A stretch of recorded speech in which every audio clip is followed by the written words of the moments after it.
But in 2001, suddenly the media paid some interest, because then something appeared that was almost impossible to overlook. Right behind me is Britain's largest radio telescope, the Chilbolton Observatory. And here it was that the greatest sensation in the crop circle history was to appear in the fields right in front of the telescope. On the morning of 14th of August 2001, a formation was discovered which was different from any other previously seen. From the ground it looked like a tangled mess, wisps of crop spread around in no system. However, in the evening with growing shadows, a picture appeared, unmistakably that of a face. That picture represented a whole new technique, a screen technique, the same that's used for printing a picture on paper. 3 days later, the face was joined by something that looked like a data strip. Rows of counters made out of standing and flattened crop. But soon an astonishing similarity is discovered. In 1974, the astronomer Carl Sagan composed a message that NASA sent into space from the Arecibo telescope in Puerto Rico. Binary figures which constituted a graphic code presenting key factors about humans and the planet we live on. 27 years later, an identical pattern appears in a crop field right in front of a similar radio telescope. However, on closer inspection, it seemed to show that the code contained some fundamental differences. Sagan's message explained our calculation system, the dominant chemical substances within the elements that create life on Earth, about our DNA code, humans' height and quantity, and that we live on the third planet in our solar system, and lastly, a sketch of our radio telescope. The message received described the same calculation system, but that silicon is most dominant in life forms in contrast to carbon. The drawing also clearly shows a humanoid figure with large head in relation to its body.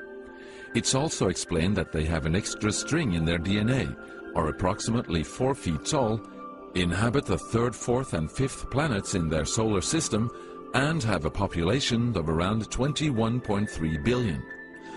Underneath, the telescope has been replaced by something more complex. 1 year earlier, a strange crop circle had appeared in the same place. Is this the same illustration as in the sender's code? Is this the correspondence radio telescope?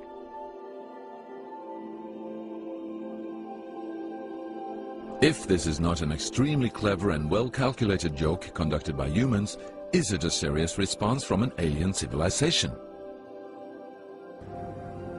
The Chilbolton crop formations really gave new life to the speculations of who is behind this.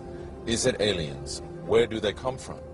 And what is their purpose of this type of communication? The following year, very nearly on the same day, a new picture appears that gives new force to the alien theory, this time in Crabwood, near the town of Winchester in Hampshire. Once again we see a face, but this time there is an unmistakable resemblance to something extraterrestrial. The picture also contains a print, somewhat similar to that of a CD, with something that appears to be a coded message.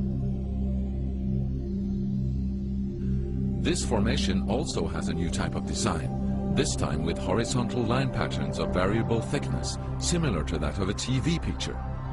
The message on the disc is similar to a spiral band built up of many boxes. But data expert Paul Weige manages to decipher the message. And I had to enlarge the disc quite substantially on the computer and run some image analysis over it to make it clear so that I could see what was a standing tuft and what was flattened. And while I was doing this, I noticed that every so often there was almost a mistake in the diagram. It was like there was a tuft, where the little square tuft, it had done sort of half size. I thought that was a bit odd, and it seemed fairly regular. I was going round, and I sort of counted up, and it was sort of literally every sort of 8 bytes or whatever. And I thought, oh, 8 bytes, and you know, from the computer side, is obviously some sort of binary code. So then I did the straightforward thing. I just converted it into ASCII, which is the standard sort of computer language that you encode the alphabet in. And of course I then started to get words forming out, and I thought, oh, you know, getting somewhere here. So I then did the whole thing for the whole lot, and got this message. The message is in English and reads as follows. Beware the bearers of false gifts and their broken promises. Much pain, but still time. There is good out there. We oppose deception. Conduit closing. Many have been surprised by this message. Are there aliens with such faces that we should be aware of? Or is this a picture of the sender? Does this indicate the start of actual close contact with neighbors in the universe? My own, and this is only a hypothesis, belief about this, is that there's an effort of the extraterrestrials are gradually trying to communicate with us. A very slow process, giving us a lot of time to digest the fact that we may not be alone here.